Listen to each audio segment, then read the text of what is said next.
Discovery was tasked to look at a possible incoming contact, so an object that they spotted. This person that I've been talking to was asked to not talk about the details yet, but they can tell me that the first discovery, the lights, came from ESA, the European Space Agency.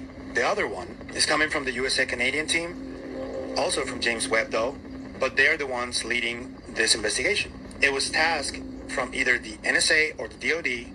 They don't know who's the one tasking it, but yes, it is part of this quote-unquote threat narrative. The signal that is incoming is the big unknown. What they know is that it is coming.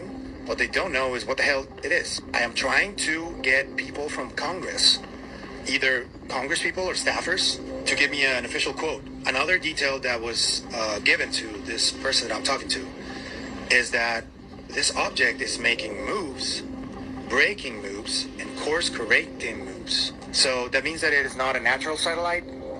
That means that it is not an asteroid either. It's coming this way, and it is massive. I wasn't given speed of this object. I wasn't given dimensions. It was very vague, and this is what Congress people are being told as well.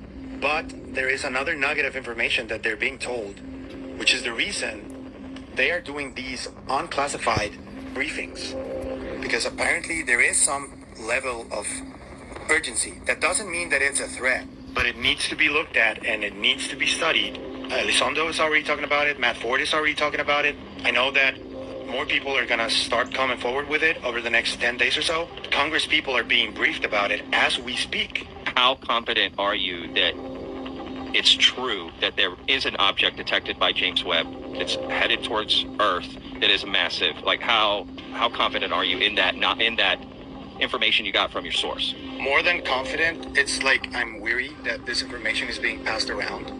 I don't know if it's true. I know that it is being passed around. Sure. That I'm confident of. Sure. But I want to know their motive for talking about this and why it's being like urgently communicated. Because is this tied to what Lou was saying on Matt's show? Yeah, it is. Do you think those two things are the same thing? Is that confirmed or you think it is? I asked, and I didn't get a no. I can talk about it. That's so Can weird. you say man. who you asked, or like No. Matt or Lou? Okay. No, I Okay. can't say. I mean, it would have to be Lou. All right. He's the only one to confirm or deny that. I mean, that whole conversation was just There's so a whole group. weird. There's a whole group that knows about this, Patrick. It's not just them two. You know.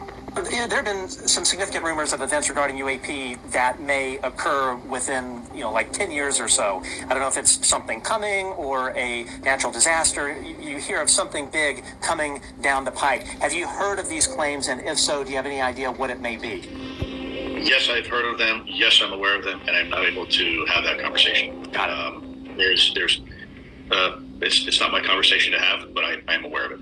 We're kind of preparing the U.S. population, at least, and by extension, the world population, into that reality that there is a presence here, and that we need to explain this presence. Because if they show up and we continue to do what we did before in previous decades, and they show up, there will be mass panic. But if you understand that these are real, and we have 5 years from 2022, or maybe now 4 years, if they come in 2027, for the U.S. government to prepare the people about what is up there.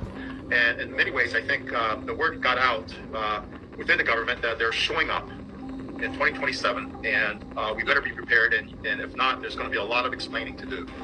And so I think that dialogue has happened within inside the government, in certain areas inside the government, that we need to prepare. And that's why in 2017, that set up the clock of 10 years. And why Lou Elizondo earlier in this year said, just find a hobby for 5 years. And, it'll all be out in 5 years. And he said that this year, so that was 2027. And I would say I've heard 2027 in a kind of an official capacity I can't reveal. So I think I would say that people in the government are aware of something happening, and that there's limited time, a few more years to prepare the people, and that's what's ramping up this acceleration from the previous 7 decades of not even acknowledging it to now we are acknowledging it at a faster and faster pace.